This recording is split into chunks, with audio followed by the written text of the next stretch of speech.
everyone. I'm Carrie Lazat. Hi. I'm your Director of Cable and Community Relations here in Bloomfield Township. I run the cable station where you are right now, and this is the first weekend we've ever tried to do live theater here, which is kind of exciting for us. Thank you. So yeah, we're really happy about it.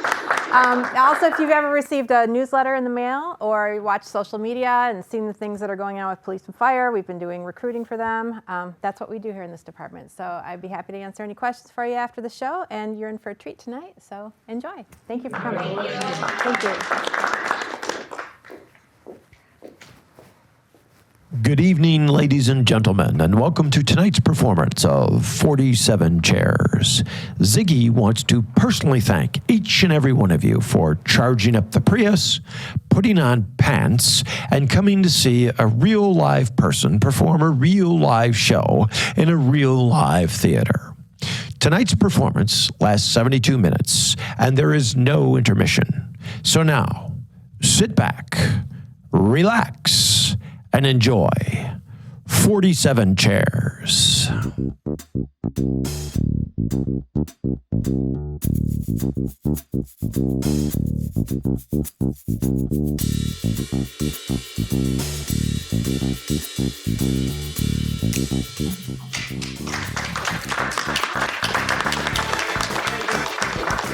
Thank you for being here tonight.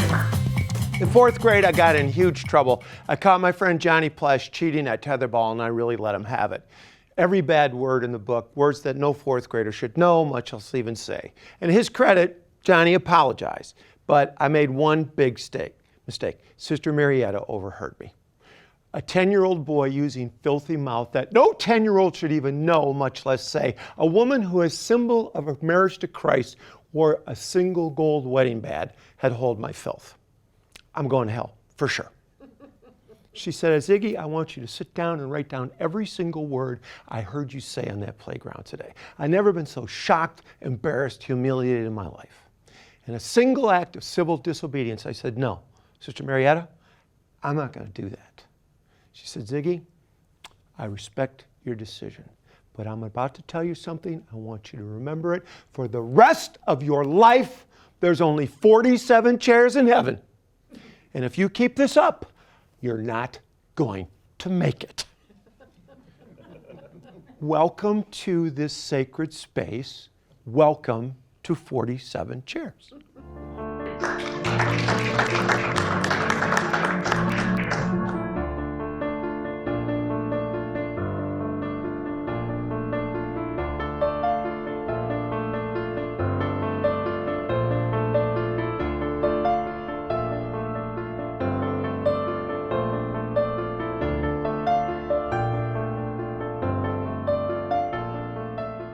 The doctor's voice was barely audible, but she gave it to me straight. The lab results are back. The tests are positive. You have cancer. Have a nice day!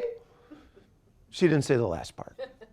Now, you might think at the moment I was delivered my personal death sentence that I'd plunge into this horrible despondency and despair. I didn't. I didn't plunge into anything because I knew that for her job, can you imagine what it was like? I felt sorry for her. Like, on a Sunday night, can you imagine getting up to go to work in the morning, Monday, and telling a whole bunch of people they're going to die?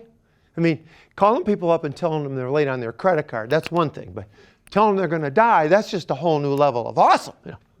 Like, how do you get ready for this? It's like, do I give it to them straight? Do I soft sell it? No, I know. Here's what we'll do. We're going to play my famous 3 adjectives game. I'm going to give you 3 adjectives to describe your situation, and then we'll work it out, okay? You ready? This is going to be so much fun! Okay, here's your 3 adjectives. Grim and hopeless. See what I did? I tricked you. There's only 2. I told you this was going to be fun. So that's how it started for me. One moment, I'm a happy, healthy, horny Libra male, going to fornicate forever. The next moment, I'm on the Autobahn to eternity. 3 tumors, no waiting, growing like a millennial's credit card debt. Now, when you're diagnosed with cancer, you learn about science very, very quickly. I hated science growing up. Hated it. Molecules, microscopes, the periodic table did nothing for me. The only thing that happened when I looked into a microscope was I got a horrible headache and I wanted to throw up in my own mouth. By the way, I was so bad at science, in the 4th grade, I plagiarized my entire science fair project from the World Book Encyclopedia. I copied it verbatim. It was titled, My Friend the Rabbit. My teacher called me and she said, Ziggy, this isn't even about science. It's about rabbits. I said, hold on. Rabbits are carbon-based. Carbon's on the periodic table. It is, too, about science. She gave me a C.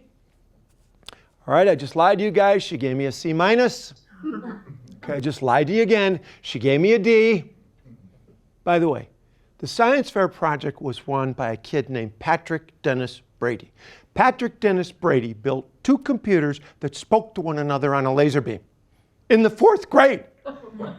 I was like, dude, you are making me look bad here. By the way, there is justice in the planet. A few short years later, Patrick Dennis Brady jumped off a 28,000-foot peak in the Andes Mountain while in the middle of a 48-day beet juice ayahuasca cleanse. But I digress. When you're diagnosed with cancer, you learn about science very quickly. The first thing I learned about science was when the chemo nurses come into your room carrying the giant bags of magic juice and they're wearing yellow lead-lined gloves that go up to their C4, you are baked, okay? I said to Jennifer, the head chemo nurse, I said, Jennifer, what's up with the yellow lead-lined gloves? She goes, she says, I can't get any of this on my skin. It'll burn right through, eh? She was Canadian. So my first thought was, this is fantastic. So you're going to make me better by pumping my body full of stuff so toxic we couldn't send it back to Chernobyl, and this is going to get me better?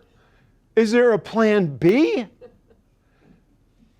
The second thing I learned was that the reason most of these doctors studied medicine is they did not have the personality to become CPAs.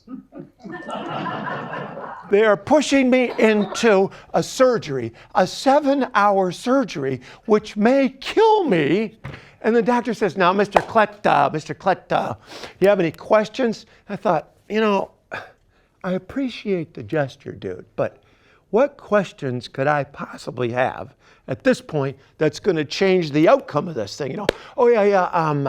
Now, you're going to use a really sharp knife now, right? and you're just going to cut these tumors out like you're not going to cut my foot off. I don't want to end up on 60 Minutes. But I couldn't resist. I'm lying on this thing, and I was like, doctor, come close. Come closer. And he leans and goes, I said, no, come closer.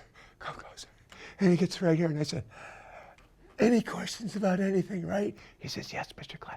I said, do you think the Apollo 11 moon landings were faked? Nothing.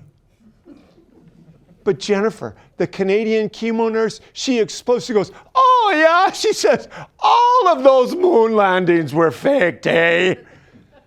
So my last thought, as I went into a 7-hour surgery, was, this is great.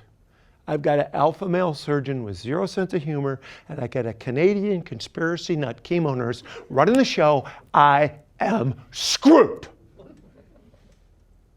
Now, for 7 hours, I was gone. For 7 hours, I left the planet. And while I was gone, I met and spoke with God. He looks and sounds like Truman Capote. And I said to him, are you taking me? And he went, not yet. And I said, do you have a plan for me? And he said, of course. By the way, he's got a beautiful place. It's about 30 miles north of Traverse City. Small vineyard, I'm not going to lie, the Cabernet was a little young. But hey, he's got time. And I got a little vexed with God. And I said, are you going to answer all of my questions with just this 2-word response? And he looked at me and he said, go back. Go back. So that's what I did. I descended back into my body. I descended back into my corpus. And when I woke up, it was completely dark and totally silent. And I thought for a moment that I had died. And just when I hit the absolute cusp of sheer terror, this woman's face appeared right here. Her face was right here. And I said, are you Satan's whore who's come to seize my soul for the horrible life I've led? She said, no. My name is Jillian. I'm your night nurse. Don't forget to fill out your survey. You have no idea how relieved I was that I was not in hell. You have no idea how relieved I was that I was not in hell, because the Jesus I was raised with was not the, oh yeah, we'll just put a bumper sticker on the van and everything. No. The Jesus I was raised with was a punishing Pentecostal prick. And if you played, you paid. And I played. I drank, I smoked, I gambled, I fornicated, then I got into junior high. You have no idea how relieved I was that I was not in hell, because I was raised that when I died, I would be met by Jesus or some of his personal representatives, and I would be judged for eternity. Eternity is a long time. Almost as long as the time it takes Comcast to call you back. Almost as long as the time it takes the guy in front of me at Costco to cash his check with an expired driver's license and he can't speak English. Almost as long as the time it takes my beautiful wife, Carrie, to order dinner. Now, is this arugula organic? Because if it's organic, I'm okay. But if it's inorganic, I get horrible words. I'm like, baby, I don't think he needs to know that. Just order the special. Well, what is it? I don't know. That's why they call it the special. The first thing I really noticed when I woke up was my wound. It was deep. It was dark. It was desecrating. And I looked down and I thought, oh my God, I came in here with a 2-pack and now I look like a botched experiment. When you have a wound that deep, they can't just suture it up. They put these big staples in your stomach all the way down. My stomach looked like the Union Pacific Railroad track from Denver to Salt Lake. My second thought was, oh, the TSA is going to have a blast with this. Like, Mr. Klett, we're going to have a look at that. I'm like, really? You want to see this? Knock yourselves out. Now, when you're diagnosed with cancer, I was diagnosed with stage 4 colorectal cancer. Those tumors moved to my liver because the taxes were lower and the schools were better. When you're diagnosed with cancer, you go on a 5-year plan. Now, those of you who are good with the calendar have already figured it out. I was diagnosed in January 2019. I'm a proud member of the cancer graduating class of January of 2024. Thank you. And not to brag, I am on track to be the valedictorian of my cancer class. I'm already working on my valedictory address. Today, tomorrow, maybe. I say maybe because 87% of my classmates will not be graduating with me. They will be dead. Now, in the 58 months that I've been involved in this fight, I almost quit 2 times. 2 times. The first time, Carrie and I were walking to chemo at the William Beaumont Hospital, Rose Cancer Center. It was the middle of November, which, as you know, in Detroit can be like Russia, except there's only one time zone. It's snowing, sleeting, raining. I weigh 138 pounds. I'm pissed off. I'm depressed. I'm sick. I have no appetite. I can't do anything. I sat right down in the middle of the parking lot and I said, I quit. I'm done. And Carrie said, Ziggy, you can't quit. I said, really? Watch. Why can't I quit?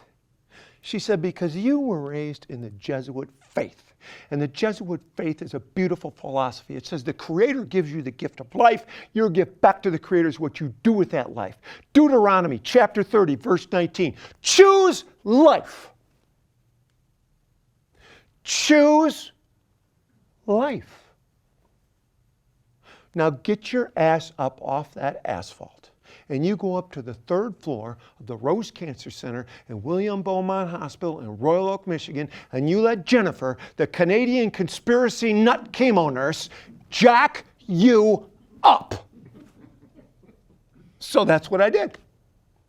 The second time I almost quit, I went out for a 4-mile run with colostomy bag.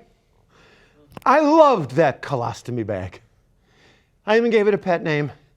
I called her Jackie O. Even when you're dying, you have to have fun.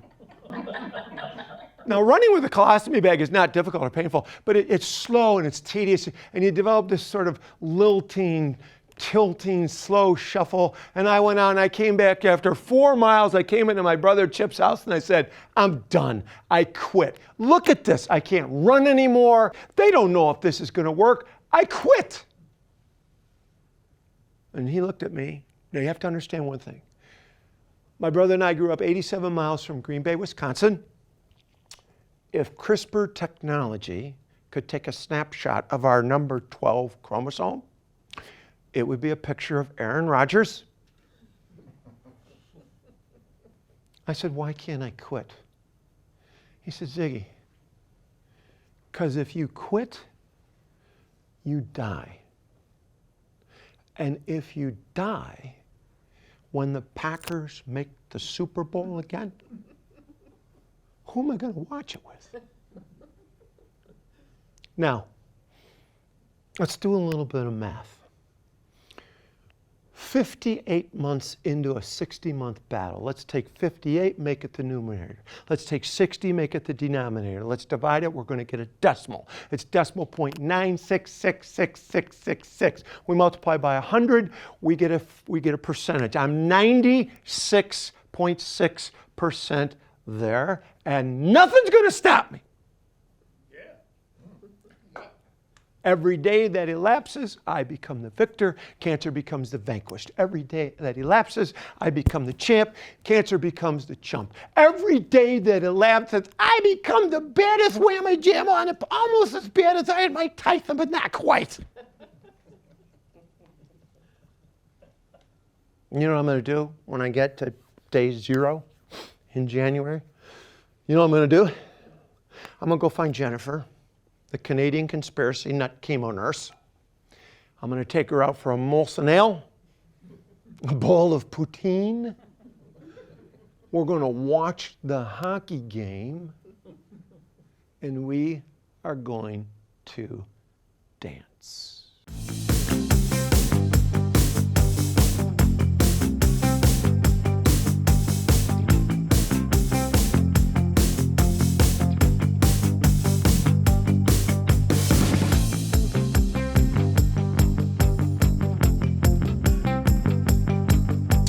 Final week of 5th grade, things were not going well. Things were not going well because the hottest girl in the class, Jan Bradable, didn't even know I was alive. The potted plants in the corner were getting more attention from Jan than I was. That's because she had a thing for Steve DeRay. Now, Steve DeRay was the kid in 5th grade who was shaving 3 times a day and driving himself to school because both of his parents were incarcerated. Steve DeRay was getting in fights with the United States Marines and winning them. Steve DeRay had muscles. Steve DeRay was a man. I, on the other hand, was a gap-toothed, ears slightly askew, bowl-headed haircut ingenue who still believed in the tooth fairy, papal infallibility, and the electoral college. In addition to that, I was going through a horrible fashion crisis regarding my Norwegian sweaters. My entire wardrobe consisted of 2 Norwegian sweaters, a brown one with red reindeer and a red one with brown reindeer. And I alternated them every single day, which was weird because June in central Wisconsin is hotter than the gravity bong at the Delta House during Pledge Week. And in any event, it's the final week of 5th grade. And if I have any shot at Jan Bradable, I gotta make a move now, okay? Now, before we go any further, I gotta take a minute and tell you about Jan.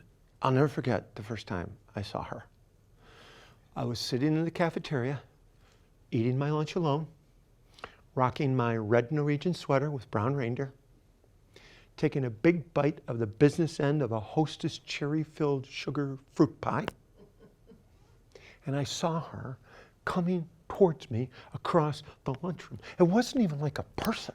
It was like this apparition moving toward me. Her long brown hair parted down the middle, cascading around her young supermodel shoulders. Her eyes were these soulful pools of mahogany brown encased in this olive skin. I'd never seen anything like this. And she's moving directly toward me. I'm like, Ziggy, when she gets here, you're smart, you're smart, you're smart. Say something smart. Just say something smart. She got close. Ziggy, say something funny. You're funny. She got right here. I jumped out of my cafeteria. So, hey, Jan, I said, you want a bite of my Hostess cherry-filled fruit pie?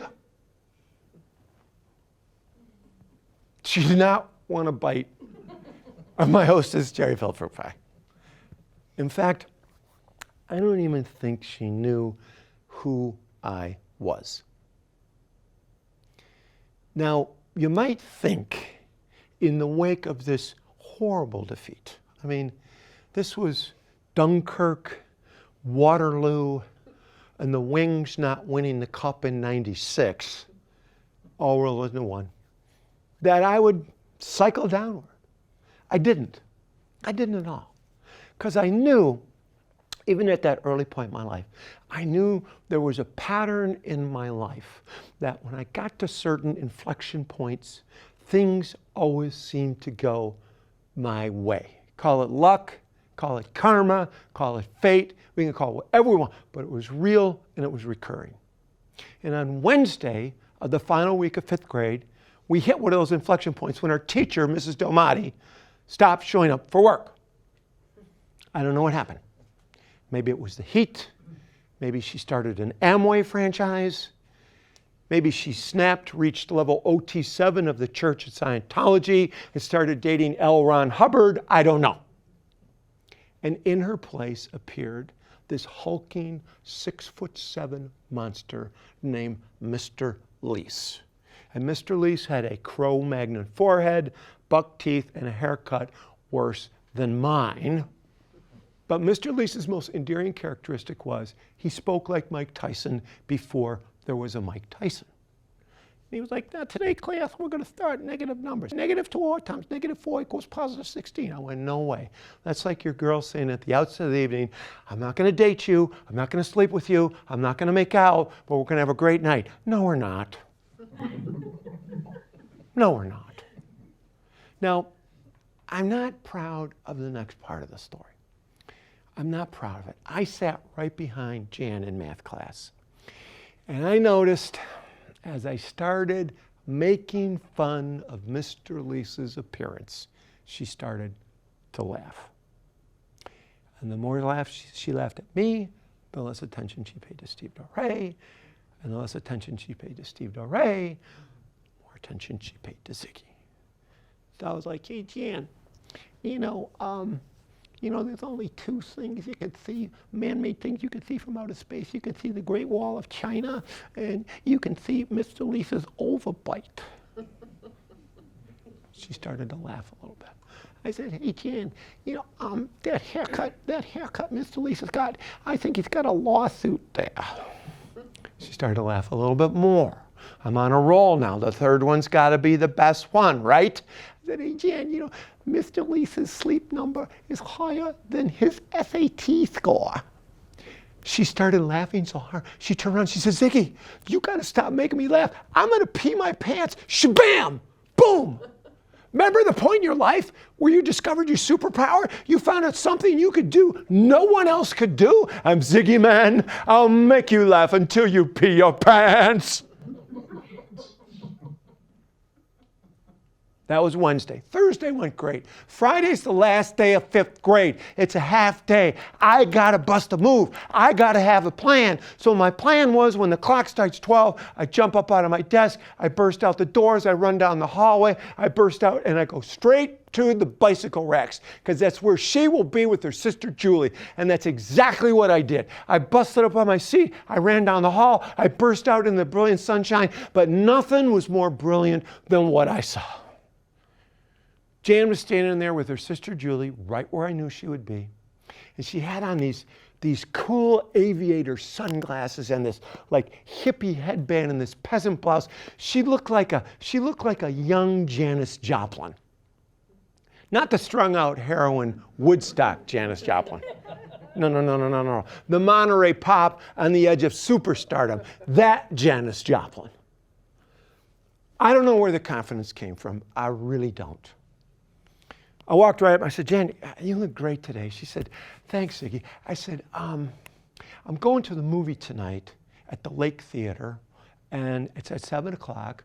And I was wondering if you'd like to come to the movie and sit with me. And this pause starts happening. And this telepathic communication that only two sisters possess. The tip of the head, the shifting of the weight, the inhale, the exhale, the looking up, looking down. And finally, she looked at me and said, yes, I'll go to the movie and sit with you. Ladies, you have the power of yes. And it changes the flow of the tides, and it changes the arc of the moon, and it gives us something. And when Jan said yes to me, do you know what I heard? Here's what I heard. I heard, I like some of what I'm seeing here. And I'm going to give you a yes, and I'm going to see what you do with it. I'm going to see if you honor it and cherish it and do something purposeful with it and take care of it, or if you piss it away and you go back to your loser friends. So you know what I did with Jan's yes? You know what I did? I got on my bike. I went down the hill, past the lake, over the tracks, up the hill, into our house. I ran into my sister Ann's closet. I found her new pair of red skinny jeans. I put them on, and I looked fantastic. With my sister Ann's red skinny jeans and my red Norwegian sweater with the brown reindeer, I looked like a young Nordic Mick Jagger. Now, as Jan and I took our seat in the air-conditioned comfort of the Lake Theater in Pewaukee, Wisconsin, we're getting to our seat, and yes, I confess, I did have the thought, 5 days ago, this girl didn't know who I was. And tonight, she's my date. Yeah. Oh, and by the way, by this time, Steve DeRay was serving 7 to 10 for check kiting and felonious assault, but that's his problem. About 20 minutes into the movie, I don't know where the confidence came from. I looked down, I saw her beautiful olive-skinned hand resting on her left thigh. I took my right hand, I gently slid it under her left hand, and I squeezed. Just a little. And I waited, and I waited, and I waited. And she squeezed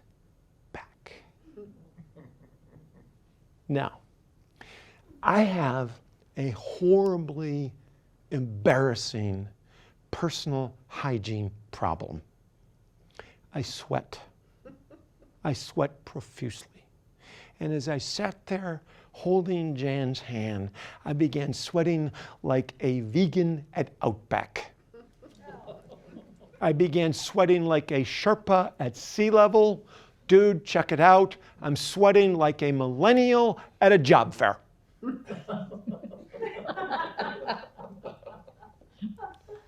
So about every 15 minutes, I had to decouple my hands, dry them off on my jeans. This was a 97-minute movie. Jan and I got up, we walked outside. Her mother is looking at us, her mouth is agape. I looked down, all the cheap red ink from my sister Ann's skinny jeans had come off all over my hands, my arms, my face, my neck. It was all over Jan's hands. We looked like we just spent the last 97 minutes gutting a 12-point buck.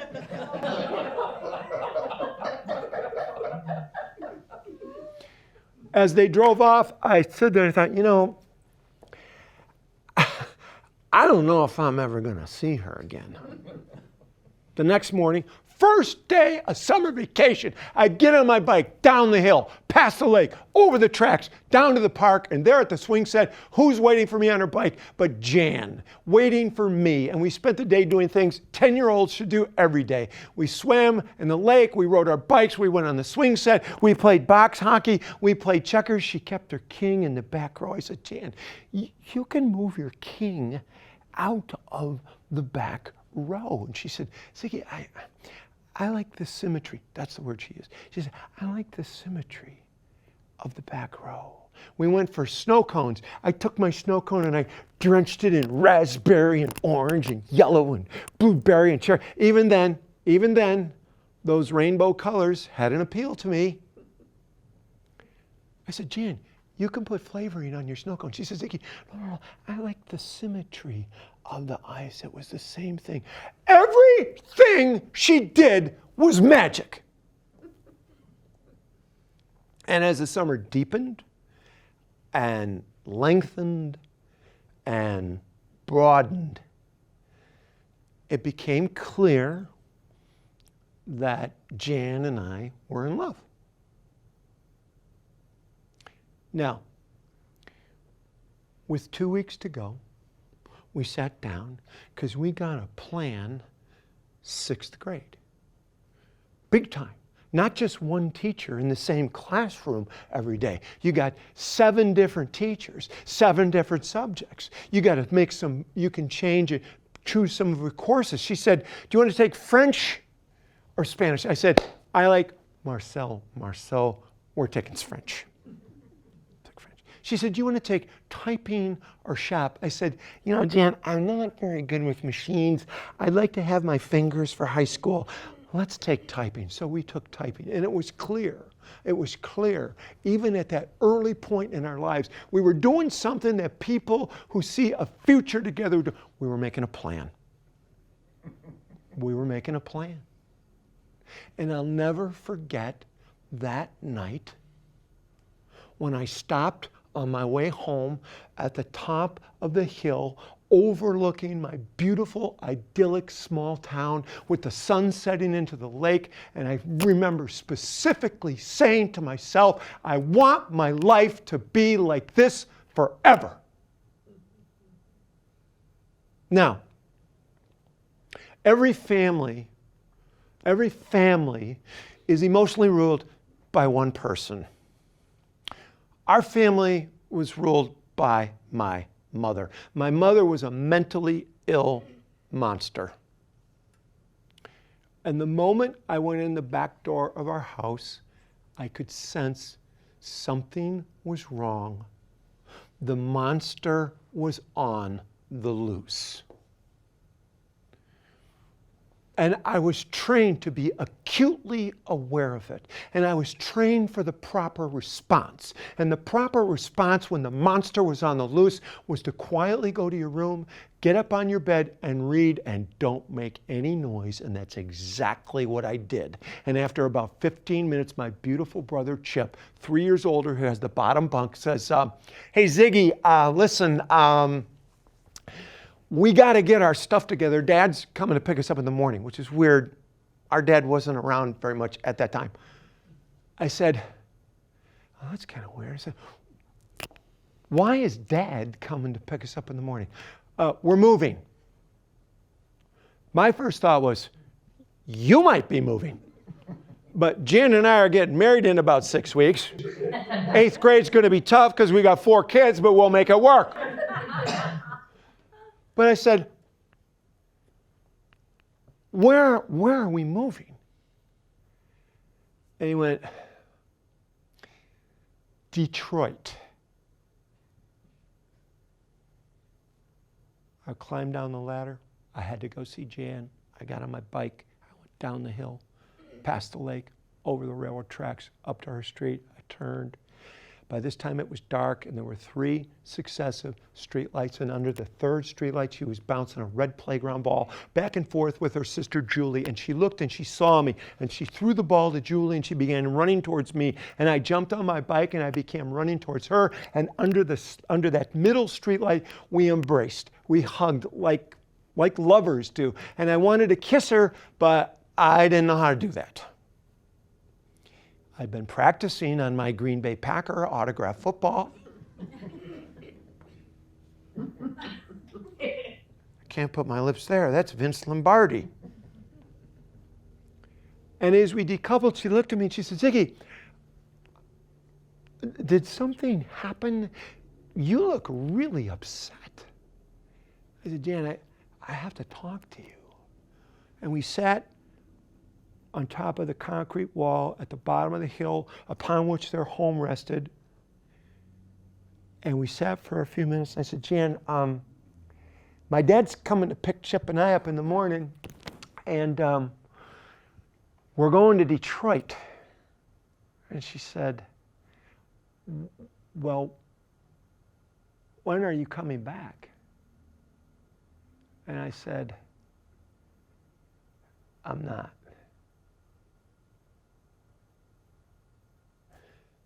And I'll never forget the sight of a single tear splashing onto her hand, and then another, and another, and another. And she began to cry really hard, and she buried her head into my right shoulder. I'll never forget the smell of her hair, her perfume, the taste of the salt. And after a few minutes, she collected herself, got up, climbed the stairs, and the last sound I heard was the screen door closing. What could I do? What could I do? I got on my bike, I went down the hill, past the lake, over the tracks, went up to our room, climbed up into the bunk bed. I was so upset, I don't think I slept a wink. The next sound I heard was the car horn honking and our dad in the driveway. Hey, you guys, pull your stuff together. We got to go. We're going to be late. Let's go. Get your stuff down here. And I crawled down the ladder and I saw my brother Chip had lovingly and meticulously and carefully packed all my most personal things.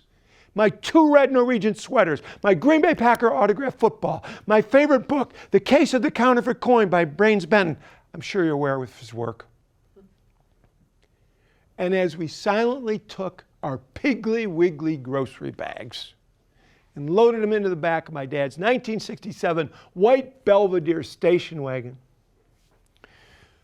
and we began motoring off to our future in Detroit.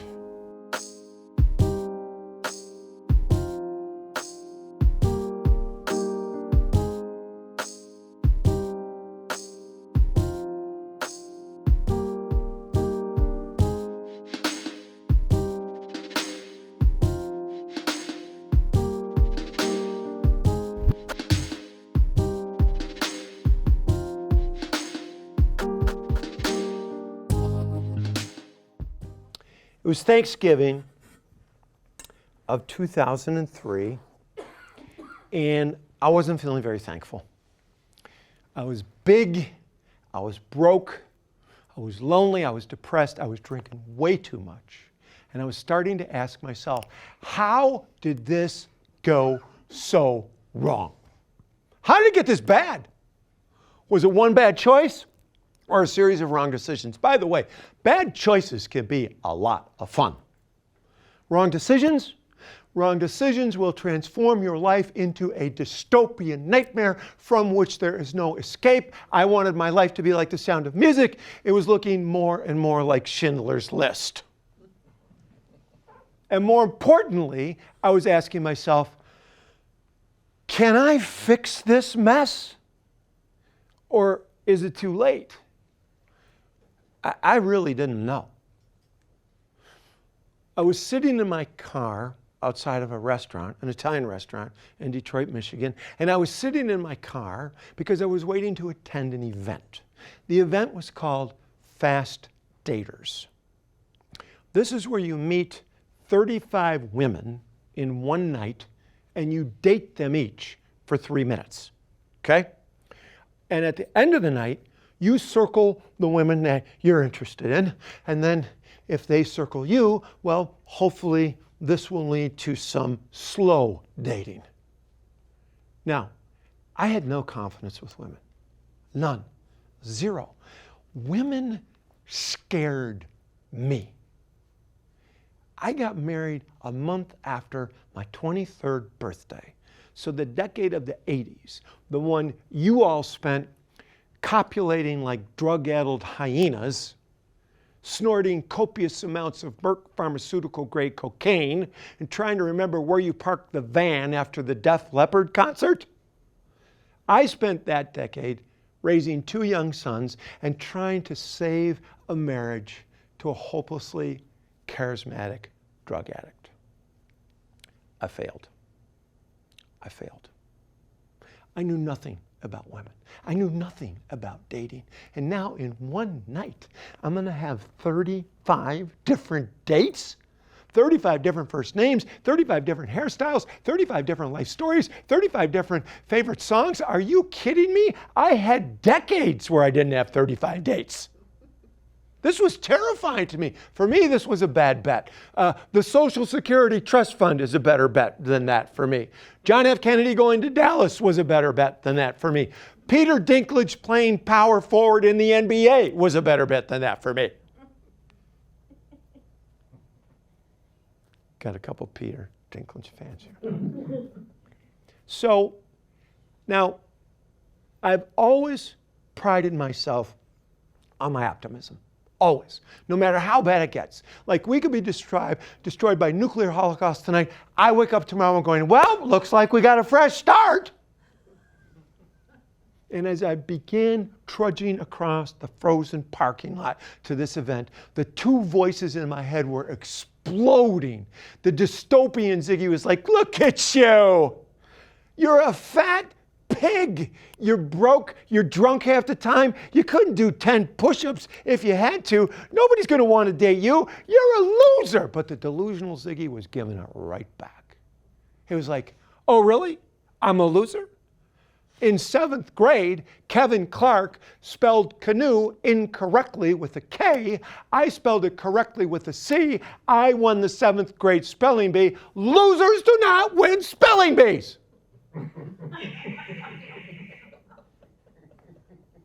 By this time, I'd reached the front door of the Andiamo's restaurant in Detroit, Michigan. Welcome to the portal of the future. Welcome to Fast Daters. I walked in. The hostess barely even looked up. She was like, it's upstairs. She may as well have said, welcome to the Habitat for the Hopeless, and good luck meeting the only person on the planet more desperate than you are. As I began to climb the stairs, I was so out of shape. Like 2/3 of the way up, I was completely out of breath. I had to go down and take a knee. And when I was staring at the red, threadbare carpeting of the stairs with a crushed mozzarella stick in one corner and a crushed Winston Light in the other, I had an epiphany. I had an epiphany. And I started talking to myself in this soothing voice. I said, Ziggy, does it always have to be this hard? I mean, do you always have to be this tough on yourself? You're a good person. You try hard. You always try and do the right thing. Can you just once give yourself a break? And you know what? Maybe, as crazy as it sounds, maybe you'll go up there and maybe you'll meet someone you like. So that's what I did. I ascended the last third of the stairs. I got to the top. I looked to the left, and I was staring into the gates of hell. A 1970s rec room gone bad. Dead plants in these fake macrame things that were probably woven during the Paleozoic era. Those stupid faux Tiffany lamps with the pictures of the dogs playing cards on them. And then my favorite, not one, but two of those stupid posters of Elvis Presley, James Dean, and Marilyn Monroe sitting at that lunch counter alone at like 3 in the morning. I'm looking and I go, oh, this is great. These are my dating archetypes for the 3 dead celebrities whose lives were dystopian nightmares ending in drug overdose. Let the dating begin. Number one was an FBI agent. She had a red dress, short hair, and these clunky, weird shoes on. I said, what do you do? She said, I'm an FBI. I said, well, what, do you have a specialty in law enforcement? She said, yeah, tax evasion. I decided to leave out the 70s where I worked mostly for cash. Number three was this aging heavy metal lady who was rocking a wicked mullet and the shredded Ozzy Osbourne t-shirt. I said, well, tell me about your life. She said, well, my first fiance died, and my second fiance turned gay, and my third fiance couldn't stay out of prison. I didn't say it, but I was just thinking, you know, lady, 4 has never been my lucky number. Number five was a trust funder. And as she sat there clutching her Hermes 35 SS crocodile handbag, conveniently priced at $9,800 at your local retailer, I said to her, so where are you from? And she went, Dao.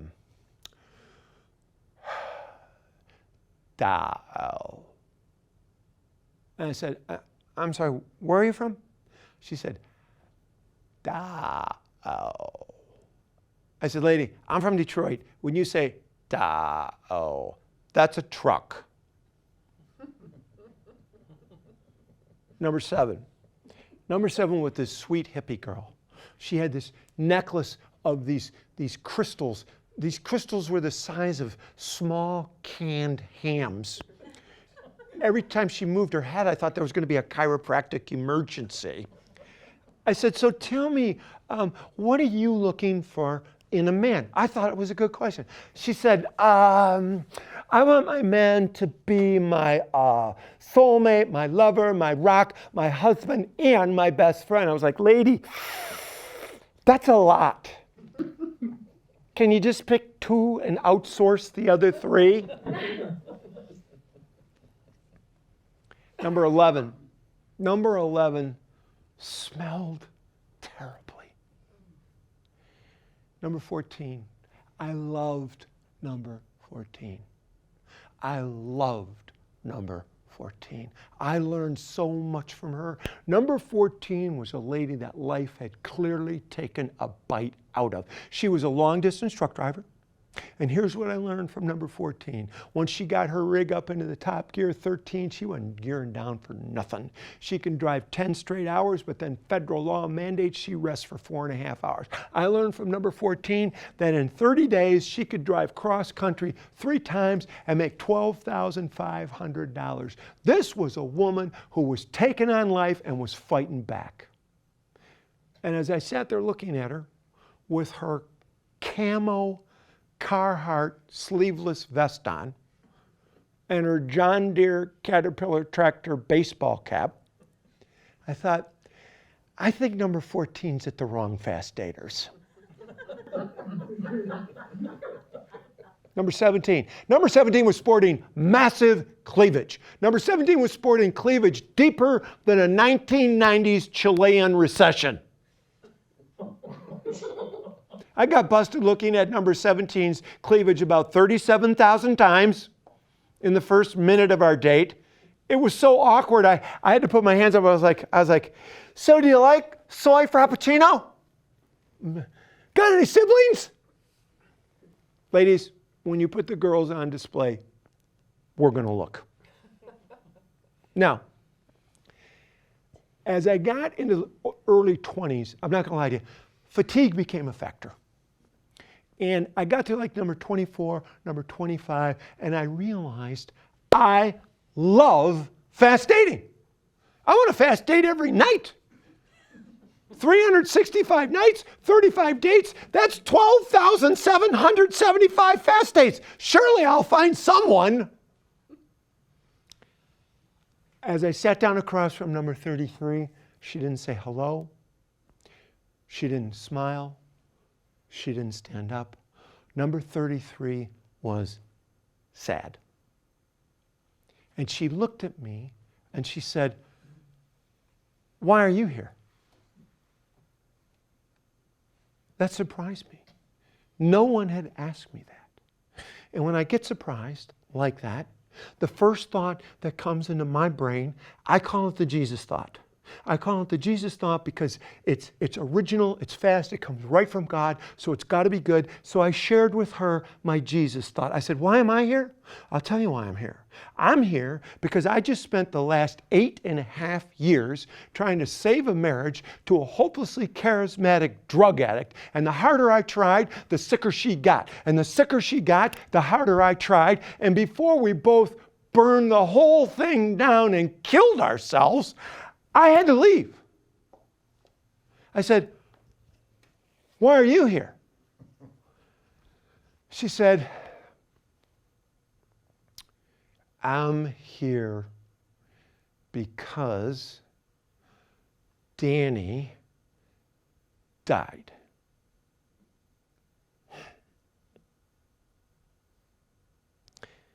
I'd like to tell you that I spent the next 2.5 minutes doing what the middle child is supposed to do, which is make everybody happy and make sure everybody's okay. And I'd like to tell you, I spent the last 2.5 minutes telling her a joke and pulling her out and getting her to smile and thinking none of that happened. None of it. After 2.5 minutes, I got up. I left. Number 33, wherever you are tonight, I hope you found another Danny. Now, my mind works in funny ways. Oh, really, Ziggy? We hadn't realized that at all, that your mind works in funny ways. I love football. I love NFL football. I gamble on NFL football. My favorite player of all time, number 34, running back, Chicago Bears, Walter Payton, sweetness. The man ran for 18,000 yards. And I thought, as I walked around the transom to date number 34, which was Sweetness's number, I thought, wouldn't it be funny if my number 34 fast dater was Walter Payton? I'd get to have a 3-minute date with Walter Payton. Number 34 was not Walter Payton. Number 34 was a dazzling blonde with beautiful eyes, white teeth, olive skin. Her hair was stylishly swept to the left, beautiful jewelry on, so sophisticated. And as I sat down across from number 34, my first thought was, guys like me don't get girls like this. So I figured, what the hell? Ask her anything that comes into your brain. I said, so what are you reading? She said, The Fall of the Incas. I said, oh, the Incas didn't make the playoffs? She said, no, that's the other Incas. She had me right there. She laughed at my joke and then responded with a joke that, as painful as it is for me to admit, was funnier than mine. So the conversation unfolded seamlessly and beautifully. Do you like strawberries or blueberries? I like blueberries. I don't think I could ever live somewhere where there aren't 4 seasons. No, either can I. And we talked and we shared, and I sensed I was so good at it. With about 30 seconds left, I almost committed a horrible breach of fast dater protocol. I almost said, I really like you. And I think you like me. So why don't you just write down your number? But I didn't do it. I didn't do it. I didn't do it because I had come to respect the protocol of fast dater, and I've come to respect the fact that there were 70 people looking for someone to share their life with, and I was going to accept the decision, win, lose, or draw, whatever it is. I got up, I don't even remember who number 35 was. And when I handed in my sheet, I circled one number. Number 34. And as I walked down the stairs, those red, threadbare carpet stairs with a crushed mozzarella in one corner and a crushed Winston Light in the other, and I got down to the door and I looked out on the frozen parking lot. I stood there for a minute and I inhaled deeply and I smiled. I smiled because I was leaving fast daters with something I did not possess upon my arrival. I was leaving fast daters with hope. Oh, by the way, number 34, I married her.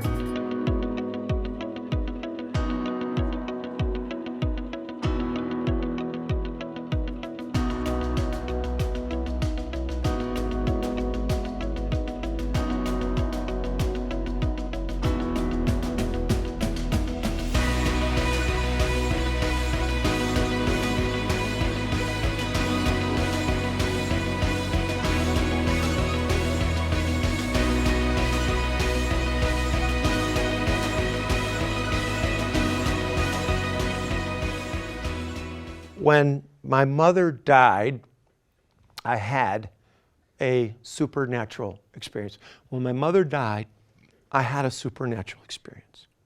It was Christmas Eve, small town in central Wisconsin. It was snowing. Now, when it snows in central Wisconsin, it's not those cute little dusty flakes you see on the Hallmark Channel that serve as a backdrop for 2 chronic B-listers to fall in love. No. When it snows in central Wisconsin, the flakes are bigger than Pat Sajak's head. The flakes are so big they have their own zip code. Central Wisconsin produces more white stuff than the Cali cartel. I was driving to a hospital in the middle of nowhere because I knew that today was the day my mom was going to die. I could feel it in my heart, in my brain, in my soul. She'd been suffering so long, and I knew it was time. And as I began to think about it, I began to wonder, why was God waiting so long to take her? And I began to get pissed off at God. And I began to yell at God, "Hey, Mr. Big Shot, Master of the Universe, are you paying attention here? I thought you were a loving God. I thought you were a comforting God. I thought you were a healing God. You know what? You're not. You know what? You're not any of that. In fact, you know what I think? I think you are a fraud. You're a fraud. If you don't take my mother today, everything has a beginning, everything has a middle, everything has an end. Call me a nut. I think I know where we are.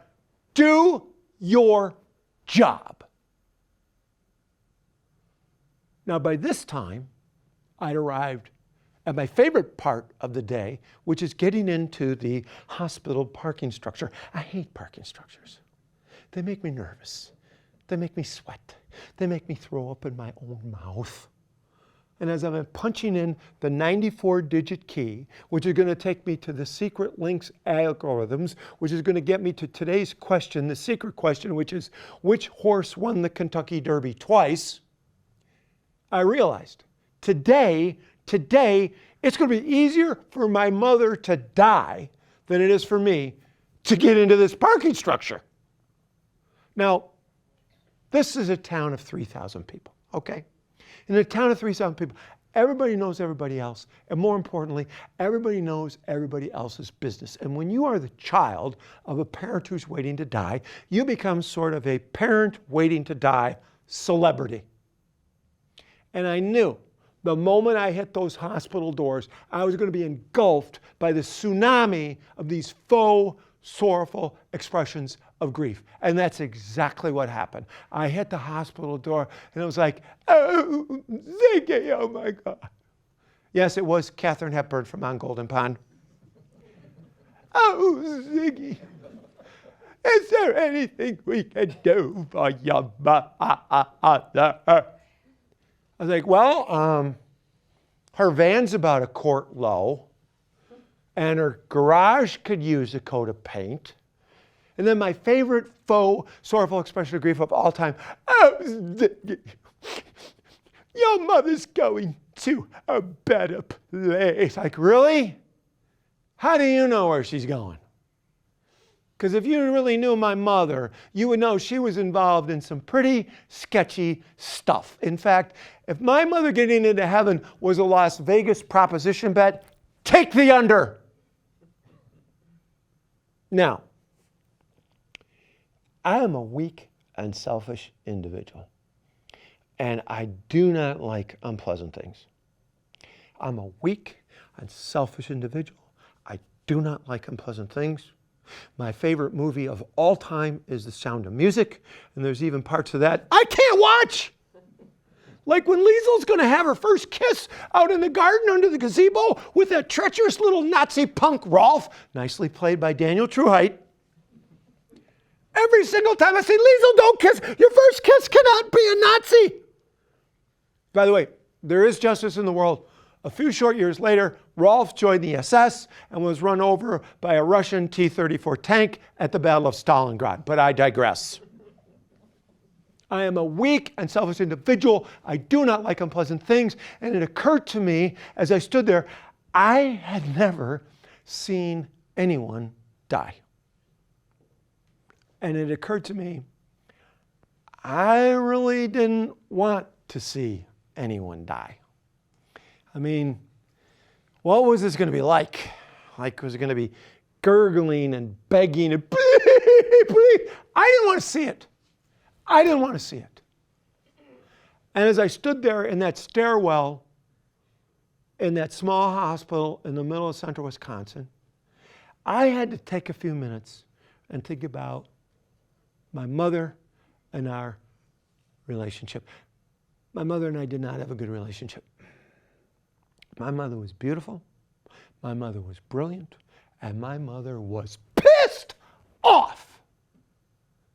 She was born in 1920. She graduated from high school in 1938. Summa cum laude, valedictorian of her class. She went to college, graduated in 1942, summa cum laude, valedictorian of her class. Most women didn't even get to go to college in 1942. The patriarchy didn't allow it. And if they did, they were allowed to study two things, nursing or teaching. Wonderful professions. Purposeful professions, life-changing professions, but engineering, architecture, law, medicine, forget it, not going to happen. By the time my mother graduated from college in 1942, she had taken 4 levels of calculus. It's 2023. I didn't even know there were 2 levels of words with friends. I firmly believe if my mother had been born in 1980 and not 1920, She'd have been the Chief Justice of the Supreme Court or the head of NASA, maybe both. Maybe both. But she wasn't.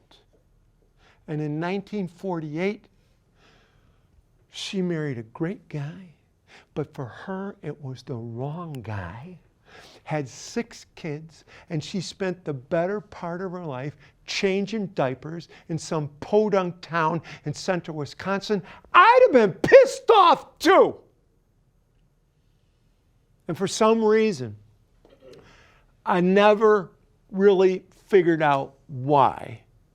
Of the 6 children she brought in the world, I became the focal point of her rage. Nothing I did was right. Nothing I did was good. Nothing I did was acknowledged. I was frequently emotionally abused, occasionally physically abused. Her weapon of choice was a yellow plastic baseball bat, plastic.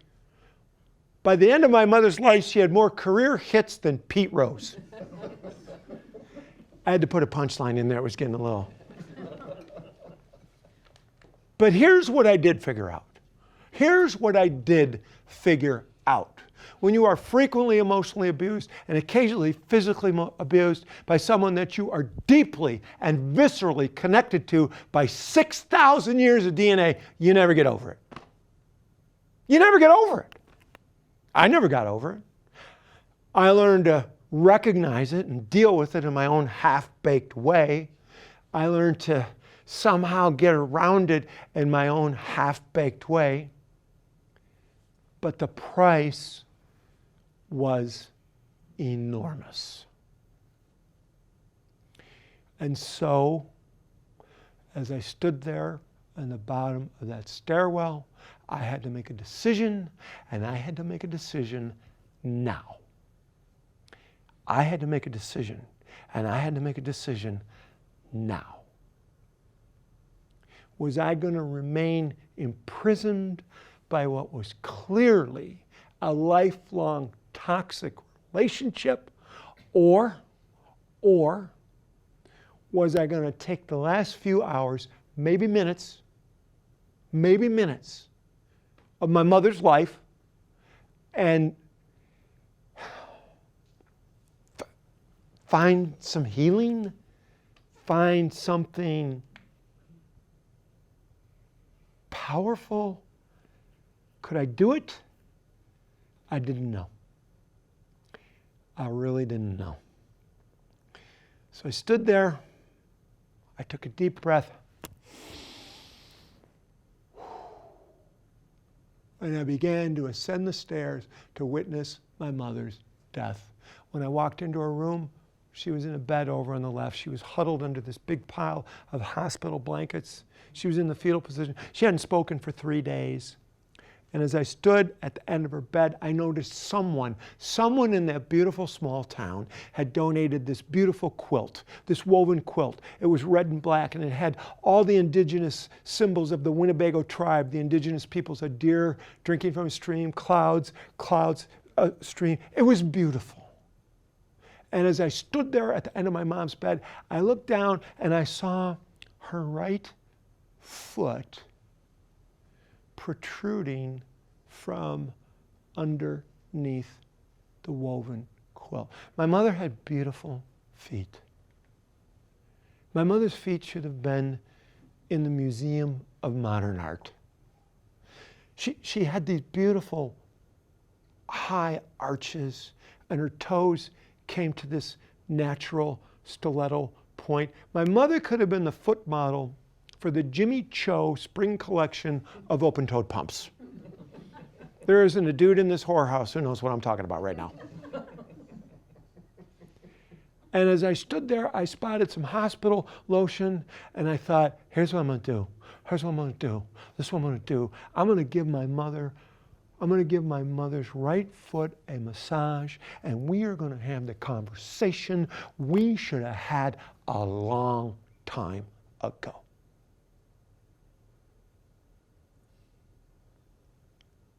Mom, it's Ziggy. Remember the kid that you always thought was kind of squirrely and didn't really like? Well, you were half right. Mom, I'm sorry you were born at a time in our country's history when women weren't really treated that well. I'm really sorry, Mom. And I'm sorry you spent your whole life working 3 times as hard as a man for a third less money. I'm really sorry, Mom. And Mom, I'm sorry that you were born way before the Me Too movement, and so you had to put up with a lot of stuff nobody should have to put up with. But Mom, I didn't do any of that to you. I didn't do any of that to you. And all I wanted from you was the love and affirmation that every single son wants from his mother, but you didn't have it, and I never got it. And when I said the words, got it, she didn't stir, she didn't fuss, she didn't rustle. She sat straight up. Straight up. And she was looking at me, but she wasn't looking at me. She was looking at somebody else. And she was speaking to me, but she wasn't speaking to me. She was speaking to someone else. And she said, how long can this go on? And then she lay back down and she died. Now, I knew she died because as I was standing at the end of her bed, I felt this wave of energy pass through my body. It wasn't painful, it didn't hurt, but it caught me by surprise. And it took my breath away. And I had to bend down like a long distance runner after a race and catch my breath. And I was looking for, now, this is where the supernatural part comes in. As I was looking at the floor and catching my breath, I smelled this smell. It was the same smell that you smelled at the end of the 4th of July when your drunken uncle blew up all the fireworks and there's that cloud in the sky. It was that smell. And I looked up and I saw this cloud. I saw this cloud. It was about the size if you had 3 scented candles and you blew them out. And this cloud, it was gray and churlish and dark and swirly. It wasn't, and it was leaving my mother's body. And as I stood there, witnessing my mother's soul exiting her body,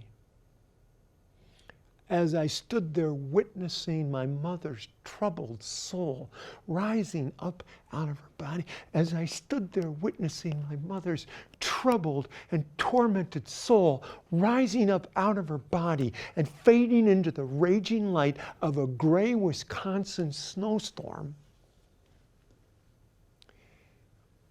I said goodbye, and I finally understood.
Thank you.